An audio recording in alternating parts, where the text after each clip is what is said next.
ফ্যাসিবাদ আমাদের উপরে শাসন করেছিল শুধুমাত্র আইনাগর প্রতিষ্ঠা করে না, শুধুমাত্র আইন শৃঙ্খলা রক্ষাকারী বাহিনী সহ রক্ষী বাহিনী সহ অন্যান্যদের মাধ্যমে আমাদেরকে অত্যাচার এবং নিপীড়নের মধ্য দিয়ে না, ফ্যাসিবাদ আমাদেরকে ফ্রেমে বেঁধেছিল, কালচারাল ফ্রেমে বেঁধে ফেলেছিল। তারা একটা গ্রাউন্ড তৈরি করে দিয়েছিল যে গ্রাউন্ডের বাইরে আমরা চিন্তা করতে পারি না। তারা আমাদেরকে বিভক্ত করার চেষ্টা করেছিল। তারা আমাদের সবাইকে রাজাকার বলেছিল বাংলাদেশের শিক্ষার্থীদেরকে।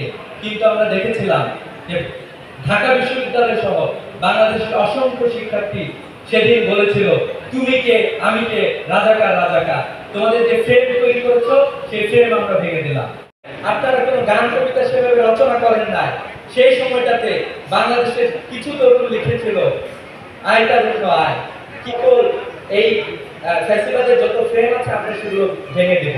আমরা বলতে চাই যে আপনারা হয়তোবা জুলাইকে যেভাবে ধারণ করা দরকার সেভাবে যদি ধারণ না করে, আগামী প্রজন্ম খুব ভালোভাবে ধারণ করবে।